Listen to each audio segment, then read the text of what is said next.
تیسری مرتبہ پھر ملاقات ہوئی, کہتے یار تسی کو نہیں ہلدے جلدے. وہ تمہارے بابا پھر آئے تھے تیسری مرتبہ, وہ بڑے غصے میں تھے. انہوں نے کہا میرے پوتے کو میں تمہیں چھوڑوں گا نہیں اگر تم نے جو ہے وہ ختم نہ دیا. تو وہ پوتا جو ہے نا اس کی حالات ویسے ہی خراب ہوئے تھے, تو اکی ایسی چنگا. وہ کہتا ہے یار نیکسٹ ٹائم میرے بابا آئے نا ان کو کہو کہ اپنے پوتے کی خواب کے اندر آؤ, وہ بابا میرا تمہاری خواب کے اندر کیا کر رہا ہے. کہتا بابا میرا تو تمہارے خواب کے اندر کیا کر رہا ہے. تو یہ وہ حساب ہو گیا. دیکھنے کا شکریہ. مفتی عثمانی کے بیانات اور شرعی سوالات و جوابات کو لائک, شیئر اور سبسکرائب کرنا نہ بھولیے. بسم اللہ الرحمن الرحیم.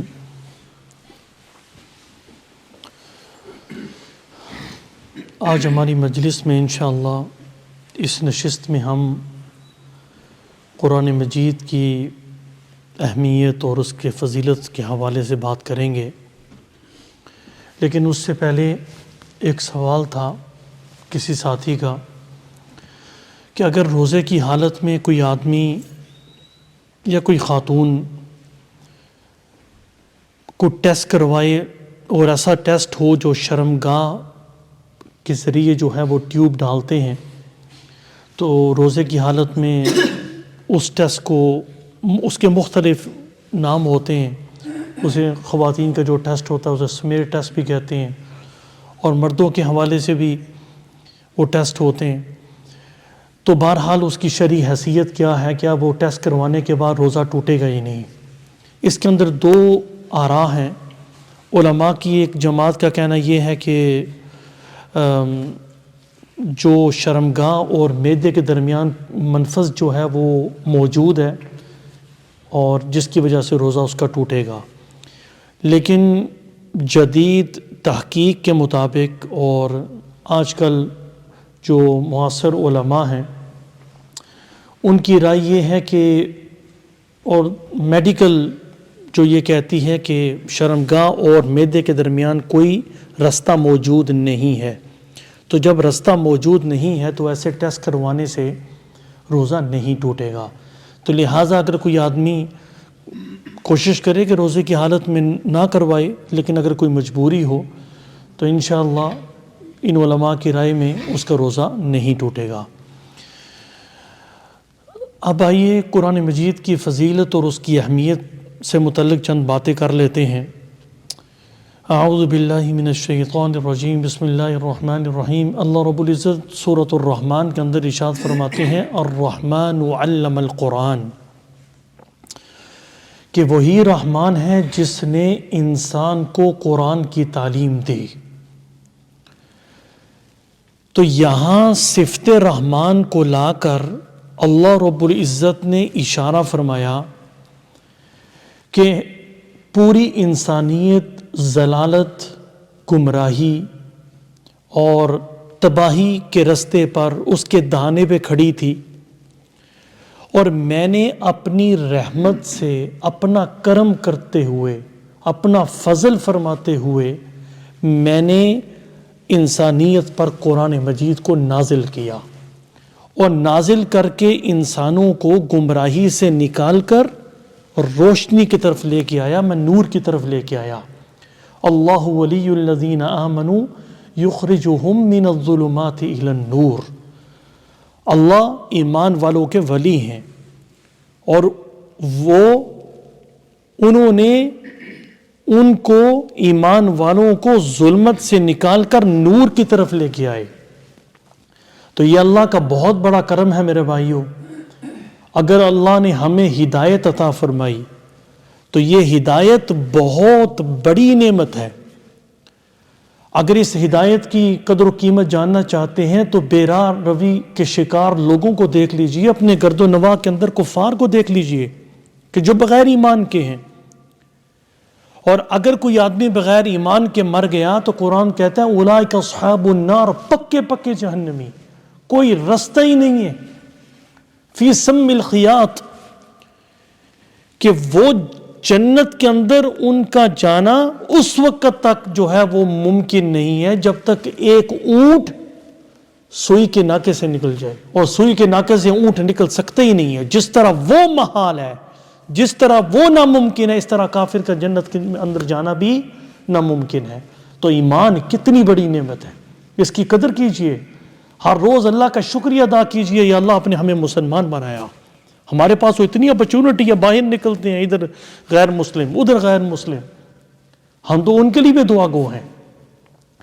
لیکن ایمان ہونے کے باوجود کسی غیر مسلم کو اپنے سے بہتر نہیں سمجھنا چاہیے۔ امام بلکہ حضرت مولانا اشرف علی تھانوی نور اللہ مرقدہ فرماتے ہیں کہ میں ہمیشہ کافر کو بھی اپنی زندگی میں اپنے سے زیادہ اچھا سمجھتا ہوں۔ اگر میرا خاتمہ بالخیر ہو گیا پھر میں کافر سے بہتر ہو گیا، اس وجہ سے کہ میرا خاتمہ بالخیر ہو گیا، میں ایمان پہ چلا گیا۔ لیکن اپنی زندگی کے اندر میں کافر کو بھی اچھا سمجھتا ہوں، اس لیے جس کافر کو ہم برا سمجھ رہے ہیں بہت ممکن ہے کہ موت سے پہلے اسے ایمان نصیب ہو جائے اور وہ سیدھا جنت کے اندر چلا جائے۔ تو بہرحال الرحمن علم القرآن، میرے بھائیو یہاں اللہ رب العزت نے قرآن مجید کی تعلیم کی نسبت اپنی طرف کی ہے۔ حالانکہ ہمیں تو قرآن رسول اللہ صلی اللہ علیہ وسلم کے ذریعے ملا ہے، ان کے واسطے سے ملا ہے، لیکن اللہ فرما رہے ہیں کہ ہم نے انسان کو، رحمان نے انسان کو قرآن کی تعلیم دی۔ تو اس کی وجہ یہ ہے کہ قرآن کی عظمت اور اس کی اہمیت کو بیان کرنے کے لیے کہ اللہ نے اس کی نسبت، قرآن کی تعلیم کی نسبت اپنی طرف کی کہ رحمان وہ ہے کہ جس نے انسان کو قرآن کی تعلیم دی۔ اور دوسری اس کی وجہ یہ ہے کہ رسول اللہ صلی اللہ علیہ وسلم کے ساتھ آپ کا جو ایک تعلق تھا اللہ رب العزت کا پیغمبر کے ساتھ، نبی کے ساتھ، اس کی عظمت کو بیان کرنے کے لیے۔ اور تیسری ایک وجہ یہ ہے کہ میرا نبی جناب محمد الرسول اللہ صلی اللہ علیہ وسلم اس قرآن کی تبلیغ کا بہترین واسطہ ہے۔ ان کی آتھنٹسٹی میں کوئی فرق نہیں ہے، کوئی شک نہیں ہے، کیونکہ اللہ رب العزت کے وہ نبی ہیں اور ان کے ذریعے امت تک جو چیز بھی پہنچے گی اس کے اندر شکوک و شبہات کی کوئی گنجائش نہیں ہے۔ تو یہ قرآن بھی سچا، نبی بھی سچا، اور اللہ جس نے قرآن کو نازل کیا وہ بھی سچے ہیں۔ میرے بھائیو صحابہ بلکہ خود رسول اللہ صلی اللہ علیہ وسلم حافظ قرآن تھے۔ حافظ قرآن ہونے کے باوجود، قرآن کو سمجھنے کے باوجود قرآن مجید کی تلاوت کیا کرتے تھے۔ آج بڑے بڑے گروپ آپ کو ملیں گے اور عجیب عجیب کے مارکیٹ کے اندر آپ کو عجیب نمونے ملیں گے، نئے نئے پیس ملیں گے۔ جیسے آپ مارکیٹ میں جاتے ہیں نا تو سیزن آتا ہے، تو سردیوں کا سیزن آتا ہے، وہ آپ دکان پہ جاتے ہیں، وہ دکاندار کہتا ہے ماشاءاللہ جی یہ نیا پیس آیا مارکیٹ کے اندر۔ آج کل سکالرز کی مارکیٹ کے اندر نئے نئے نمونے آتے ہیں جو گمراہ کرنے کے لیے نت نئے طریقے لے کے آتے ہیں، لوگوں کو قرآن سے دور کرنے کے، اللہ کے نبی سے دور کرنے کے، اور پھر اللہ سے دور کرنے کے، مسجدوں سے دور کرنے کے، اور پھر علماء سے دور کرنے کے نئے نئے نمونے، نئے نئے طریقے لے کے آتے ہیں کہ ان کے سامنے لوگوں کو پیش کرتے ہیں تاکہ لوگ جو ہیں وہ بے بہرے ہو جائیں۔ کبھی ایسا فتنہ لے آتے ہیں کہ دوپٹے کا تصور نہیں ہے، پہلے چلتے ہیں کہ پردہ ہی کوئی نہیں ہے، پھر کہتے ہیں دوپٹہ ہی کوئی نہیں ہے، اسلام میں تصور بھی کوئی نہیں ہے، اس طرح کی باتیں لے کے آتے ہیں۔ اب مارکیٹ کے اندر ایک ایسا نمونہ پیش کیا کہ بھائی تلاوت کا کوئی فائدہ ہی نہیں ہے۔ میرے بھائی حضور صلی اللہ علیہ وسلم جن کے قلب اطہر پر قرآن نازل ہوا وہ خود بھی حافظ، قرآن کو سمجھنے کے باوجود قرآن مجید کی تلاوت کیا کرتے تھے۔ حضرت حذیفہ کہتے ہیں کہ میں رسول اللہ صلی اللہ علیہ وسلم کے پیچھے کھڑا ہوا، آپ نے نماز کے اندر سورۃ البقرہ شروع کی، پھر آپ نے سورہ آل عمران ختم کر دی، پھر آپ سورۃ النساء اپنے ختم کر دی، یہاں تک کہ سورۃ المائدہ تک چلے گئے ایک رکعت کے اندر۔ قرآن مجید کو کیا رسول اللہ صلی اللہ علیہ وسلم نعوذ باللہ سمجھتے نہیں تھے؟ سمجھنے کے باوجود قرآن مجید کی تلاوت کیا کرتے تھے۔ بلکہ حدیث کے اندر آتا ہے کہ حضرت عبداللہ بن مسعود حاضر خدمت ہوئے، اور رسول اللہ صلی اللہ علیہ وسلم نے فرمایا کہ عبداللہ بن مسعود میرے سامنے قرآن مجید کی تلاوت کرو۔ عبداللہ بن مسعود کہنے لگے اللہ کے رسول اقرأ علیک وعلیک انزل، میں آپ پر قرآن مجید، آپ کے سامنے قرآن مجید کی تلاوت کروں اور قرآن جب کہ آپ پہ نازل ہوا ہے؟ اللہ کے نبی صلی اللہ علیہ وسلم نے فرمایا کہ ہاں عبداللہ بن مسعود میرا دل بھی کرتا ہے میں قرآن مجید کی تلاوت کو سنوں۔ اور پھر حدیث کے اندر آتا ہے کہ جب حضرت عبداللہ بن مسعود اس آیت پہ پہنچے فَكَيْفَ إِذَا جِئْنَا مِن كُلِّ أُمَّةٍ بِشَهِيدٍ وَجِئْنَا بِكَ عَلَى هَؤُلَاءِ شَهِيدًا، تو کہتے ہیں کہ میں نے اپنے چہرے کو اوپر کیا اور آپ فرما رہے تھے بس کرو بس کرو، اور میری نگاہ آپ کے چہرے اطہر پر پڑی اور آپ صلی اللہ علیہ وسلم کے آنسو جو ہیں وہ ان کی اشکوں کی لڑی جا رہی تھی۔ یہ ایمان کی بہت بڑی علامت کہ جس کے سامنے قرآن پڑھا جائے، وَإِذَا سَمِعُوا مَا أُنزِلَ إِلَى الرَّسُولِ تَرَىٰ أَعْيُنَهُمْ تَفِيضُ مِنَ الدَّمْعِ مِمَّا عَرَفُوا مِنَ الْحَقِّ، یہ نشانی ہے ان لوگوں کی کہ جب ان کے سامنے قرآن مجید کی تلاوت کی جاتی ہے ان کی آنکھوں میں سے اشکوں کی لڑی جاری ہو جاتی ہے۔ صحابہ قرآن کو نہیں سمجھتے تھے، قرآن مجید کی 7 منزلیں ہیں، اکثر صحابہ ہر روز قرآن مجید کی ایک منزل پر پڑھا کرتے تھے اور 7 دنوں کے اندر قرآن مجید کو مکمل کر لیا کرتے تھے۔ اور آج ہم نے قرآن کو ہم نے باندھ دیا ہے اور باؤنڈ کر دیا ہے صرف رمضان کے ساتھ، اور کوئی مر جائے کوئی فوت ہو جائے بس قرآن کو اٹھا لو، ورنہ پورا سال قرآن جو ہے وہ خاک سے بھرا ہوا ہوتا ہے، الیاذ باللہ۔ ایک آدمی کا مجھے فون آیا، کہتا ہے مفتی صاحب تسی کم کرو، میں کام تھا میں ہر روز کرنا، نہیں میرا ایک کام کرو، میں دسو میرا ایک کام بتائیں۔ میں نے کہا بتائیں، پنجابی سمجھ آتی ہے، بیان کے اندر دل کرتا ہے تھوڑی تھوڑی پنجابی بھی بولیے، آپ بھی ایکسپرٹ ہو جائیں گے انشاءاللہ پنجابی سن کے۔ ہم بھی ایک ہی محفل کے اندر گجراتی بس ہارو شاہی ہمیں آتا ہے، باقی تو کچھ بھی نہیں آتا، لیکن یہ ہے کہ بعض جو ہمارے گجراتی بھائی ہیں نا بڑا ان کو شوق ہوتا ہے پنجابی سیکھنے کا، تو بڑے بڑے لفظ ان کو آتے ہیں، تو وہ جو ہے نا وہ پنجابی کیا کہتے ہیں اس میں پاکستانی کمیونٹی میں عرصہ دراز سے، میں چھوٹا سا تھا اس وقت، میری پیدائش جو ہے وہ بری میں ہوئی ہے، مانچسٹر کے بعد چھوٹا سا سٹی ہے وہاں، تو میں جو ہے نا وہ ان کے پاس وہ،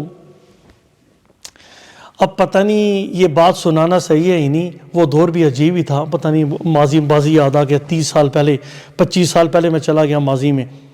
ایک دفعہ کیا ہوا کہ چھوٹا تھا 7-8 سال بچے جو ہیں وہ جس طرح غلطی کرتے ہیں، میں نے والد صاحب کے سامنے جو ہے نا وہ بچپن میں جوتی اٹھائی، بچہ تھا کوئی بات ہوئی ایسے، تو میں نے مارا نہیں ایسے اٹھایا تھا، تو بہرحال والد صاحب نے مجھے منع کیا ایسے نہیں کرتے غلط ہے، تو میری جو بڑی بہن تھی تو پورے رستے میں ان کو بھی انہوں نے سمجھایا کہ بھئی مولانا کو جا کے آپ مولانا صاحب کو آپ نے بتانا نہیں ہے ان کو، اور وہ جو ہے وہ یہ صحیح نہیں ہے، انہوں نے اس نے معافی مانگ لی ہے چھوڑ دو۔ اور میری بڑی جو ہمشیرہ تھی نا انہوں نے جا کے وہ شکایت کر دی جس طرح وہ کہ اس نے جو ہے وہ والد صاحب کے سامنے جو ہے وہ جوتا اٹھایا۔ آپ جناب مجھے ابھی بھی یاد ہے وہ خزرہ مسجد جو ادھر ہے تو اوپر جو ہے نا وہ جو ہال تھا، میں کافی عرصہ پہلے ادھر ہال کو دیکھ کے بھی آیا اور میں نے وہ منظر بھی مجھے یاد آ گیا، انہوں نے ان کے کمرے کے اندر ایک نقلی تلوار پڑی ہوئی تھی، آج تے دوری تلوار دا نال لمحہ جو حالات جا رہے ہیں، یا اس دور کی بات کر رہا ہوں، تو وہ تلوار تھی، انہوں نے کہا جی تم نے جس ہاتھ سے جو ہے نا وہ کاٹا ہے، جس ہاتھ سے تم نے وہ جوتا اٹھایا ہے والد کے سامنے، تمہارا ہاتھ کاٹوں گا۔ وہ نیچے جناب وہ انہوں نے کچھ چیز منگوا لی برتن، اس کے اندر جو ہے نا وہ انہوں نے روئی رکھ دی، انہوں نے کہا جی پہلے میں کہوں یہ کاٹو پھر میں کہوں یہ کاٹو، میں نے کہا یہ جوڑوں کو کیسے، بچہ تھا وہ کہنے لگا یہ جب اترے گا نا تو آگ پہ رکھیں گے پھر جوائن ہو جائے گا۔ وہ 2 گھنٹے انہوں نے مجھے ایسا سبق سکھایا کہ پھر بچے نکل گئے، پھر میں نے معافی مانگی، مجھے کہا یہاں توبہ توبہ توبہ کرو، تو وہ بھی عجیب منظر تھا، وہ ذہن کے اندر آ گیا بچپن کا۔ آج کے دور میں تو ہم جو پالیسیاں مساجد کو دی جاتی ہیں اس کے اندر لکھا ہوتا ہے کہ بھائی شاگرد جو ہے نا وہ اگر آپ کی گود کے اندر بیٹھ کر آپ کے داڑھی کو بھی کھینچے نا تو اس کو یہ نہ کہا کرو داڑھی نہ کھینچو، وہ یہ کہا کرو اور کھینچو. یہ حالات آ گئے ہیں. اور ایک وہ وقت تھا، وقت کی بات ہوتی ہے.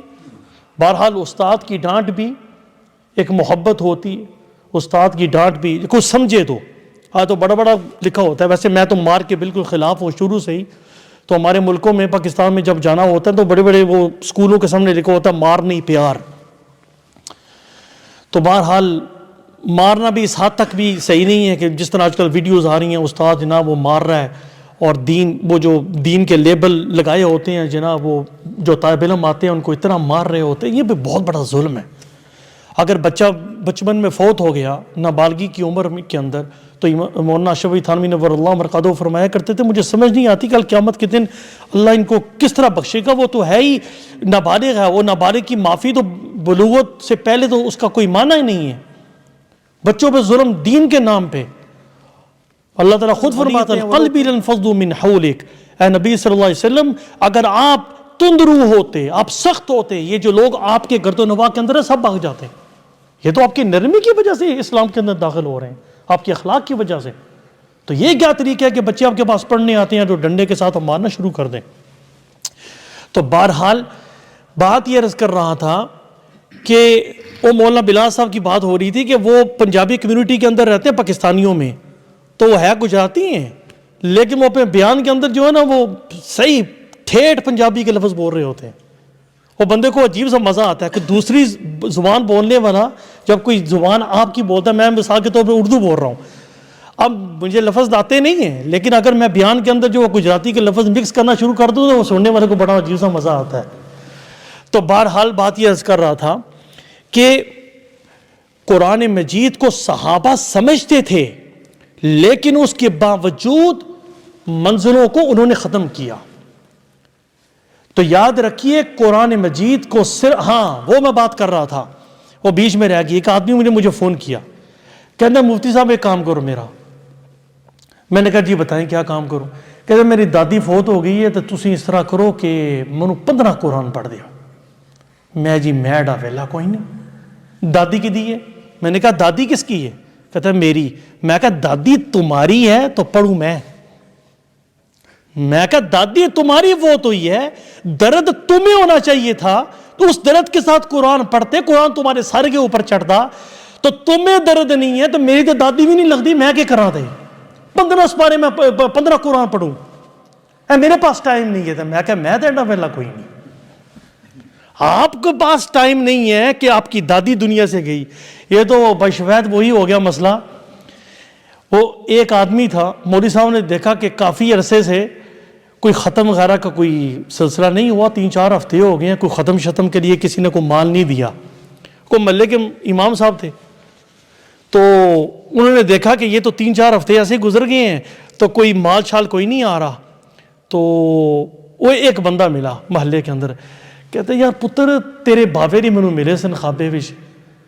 تمہارے بابا مجھے خوابے کے اندر ملے تھے. وہ کہندے سن کہ میرا ختم دیو تو میرے پوترے کیا کو ختم دے. اس نے نا سن کے آئی گئی بات ہو گئی. پھر اگلی مرتبہ مولوی صاحب نے دیکھا کہ یہ تو کوئی نہیں ہل جل رہا. کہتے تمہارے بھاوے نے پھر مجھے میرے تھے وہ کہتے ہیں کو ختم شتم دو یار میرے پوتے کو ختم دو، تم تو بالکل ہی چھٹی کر دی تم نے. اور کہتے چلو بات آئی گئی ہوگی. تیسری مرتبہ پھر ملاقات ہوئی. کہتے یار تسی کو نہیں ہلدے جلدے. وہ تمہارے بابا پھر آئے تھے تیسری مرتبہ، وہ بڑے غصے میں تھے. انہوں نے کہا میرے پوتے کو میں تمہیں چھوڑوں گا نہیں اگر تم نے جو ہے وہ ختم نہ دیا. تو وہ پوتا جو ہے نا اس کی حالات ویسے ہی خراب ہوئے تھے تو وہ کیا سی چنگا. وہ کہتا ہے یار نیکسٹ ٹائم میرے بابا آئے نا ان کو کہو کہ اپنے پوتے کی خواب کے اندر آؤ. وہ بابا میرا تمہاری خواب کے اندر کیا کر رہا ہے؟ کہتا بابا میرا تو تمہارے خواب کے اندر کیا کر رہا ہے. تو یہ وہ حساب ہو گیا. تو بہرحال بات یہ عرض کر رہا تھا کہ قرآن مجید کو سمجھ کے بھی سمجھنے کے علاوہ بھی اگر کوئی آدمی سمجھنا ضروری ہے، میں یہ نہیں کہنا نہیں سمجھنا، لیکن اگر سمجھے بغیر بھی قرآن مجید کو پڑھا جائے گا اس کا مستقل ثواب ہے. یہ یاد رکھیے. میں اس کو مثال دینے لگا ہوں آپ کو. حدیث کے اندر آتا ہے کہ جو آدمی قرآن مجید کی ایک لفظ پڑھتا ہے، قرآن مجید کا ایک لفظ پڑھتا ہے، اسے 10 نیکیاں ملتی ہیں۔ آپ صلی اللہ علیہ وسلم نے فرمایا الف لام میم، میں یہ نہیں کہتا ہوں الف لام میم ایک حرف ہے، بلکہ الف لام میم، الف علیحدہ حرف ہے، لام علیحدہ حرف ہے، اور میم علیحدہ حرف ہے۔ الف لام میم اس کو کہتے ہیں حروف مقطعات۔ اس کا معنی اللہ کے سوا، جمہور علماء کہتے ہیں کہ اللہ کے سوا الف لام میم، حامیم، حامیم عین سین قاف، یہ جو حروف مقطعات ہیں اللہ کے علاوہ اس کا معنی کسی کو معلوم نہیں ہے۔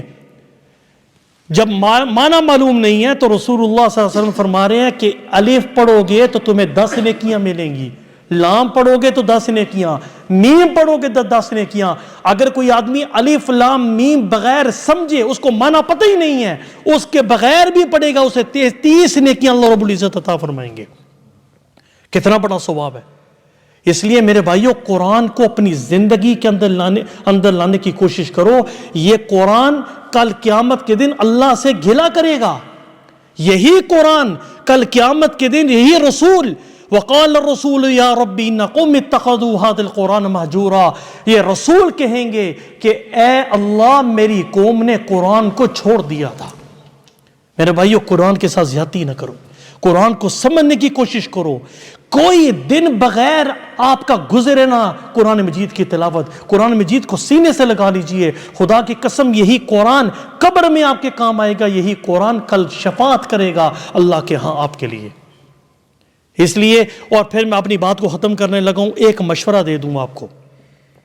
آج کل موبائل ہمارے پاس موجود ہے، اور موبائل پر میں مسئلہ بتاتا ہوں، کئی مرتبہ بتا چکا ہوں کہ بغیر وضو کے بھی اگر قرآن مجید کھلا ہوا ہوگا، دوسرے کچھ علماء کی رائے 3-4 آراء ہیں، بات لمبی ہو جائے گی، ان میں سے ایک یہ بھی ہے کہ جو ہے وہ قرآن مجید کو اگر وہ اپلیکیشن کھلی ہوئی ہوگی تو آپ بغیر وضو کے بھی ہاتھ لگا سکتے ہیں، اس میں کوئی پرابلم نہیں ہے۔ تو میں عموماً یہ کہا کرتا ہوں کہ اگر اس کی ٹیکنیکل ہم بات کریں گے نا، بات ہماری لمبی ہو جائے گی۔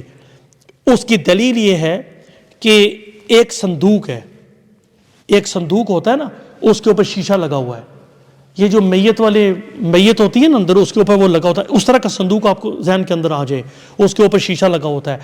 اگر اس کے اندر قرآن پڑا ہو، اس کے اندر قرآن پڑا ہو، کھلا ہو، آپ اس کو دیکھ رہے ہوں، اگر آپ شیشے کو ہاتھ لگا سکتے ہیں بغیر وضو کے؟ یہ نہیں لگا سکتے ہیں نا، قرآن تو اندر ہے۔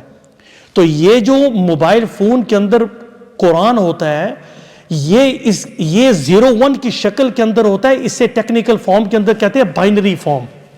تو کوئی بھی پروگرام جب آپ اس کو کلک کرتے ہیں، اس سے پہلے وہ 01 کی شکل میں ہوتا ہے، جیسے آپ آن کرتے ہیں تو پھر وہ قرآن کی صورت، وہ جو الفاظ ہیں وہ ابھر کے آ جاتے ہیں، لیکن وہ سکرین کے ساتھ چپکے نہیں ہوتے، وہ میموری کے اندر ہوتے ہیں۔ یہی وجہ ہے کہ اگر آپ کی سکرین سمش ہو جائے لیکن اندر جو حروف ہیں میموری کے اندر وہ تو جوں کے تو رہتے ہیں، ان کو تو کچھ بھی نہیں ہوتا، وہ جو اوپر والا حصہ کیس چینج کیا جاتا ہے لیکن میموری تو آپ کی وہی رہتی ہے۔ یہ تو نہیں کہا جاتا کہ میموری کے اندر جو کچھ ہے وہ بھی خراب ہو گیا ہے۔ تو یہاں سے معلوم ہوا، اس کی ایک اور مثال آپ کو دے دوں، حافظ قرآن کے سینے کے اندر قرآن محفوظ ہوتا ہے، حافظ قرآن کے سینے کے اندر محفوظ ہوتا ہے۔ تو ہم حافظ قرآن کو ہاتھ لگاتے ہیں یا نہیں لگاتے؟ اس کو بھی ہاتھ لگاتے ہیں۔ تو وہ جو الفاظ ہیں وہ اس کے سینے کے اندر محفوظ ہیں اور ہم اس کو اوپر سے ہاتھ لگا سکتے ہیں۔ اسی طرح قرآن مجید اگر موبائل فون کے اندر بھی ہو تو ہم اسے بغیر وضو کے ہاتھ لگا سکتے ہیں۔ لیکن مشورہ یہ دینا چاہ رہا تھا کہ آپ صلی اللہ علیہ وسلم نے فرمایا صحابہ کو کہ تم آنکھوں کی عبادت کا کچھ حصہ ضرور رکھا کرو۔ صحابہ نے پوچھا کہ آنکھوں کی عبادت سے کیا مراد ہے؟ آپ نے فرمایا قرآن مجید کو دیکھ کر پڑھا کرو۔ قرآن مجید کو دیکھنا بھی ثواب ہے، دیکھ کر پڑھنے کا ثواب ہے۔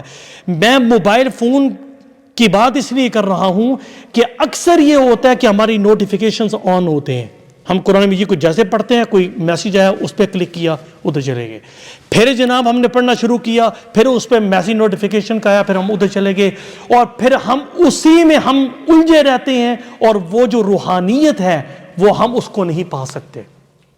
عام حالات کے اندر قرآن مجید اگر اویلیبل ہو اس کو کھول کے پڑھا کریں، اور اگر کسی سفر کے اندر ہو، کوئی مجبوری ہو، تو پھر اس صورت کے اندر اگر موبائل پہ بھی پڑھ لیا جائے تو اس میں کوئی حرج نہیں ہے۔ جو کہاں سنا اللہ عمل کرنے کی توفیق عنایت فرمائے۔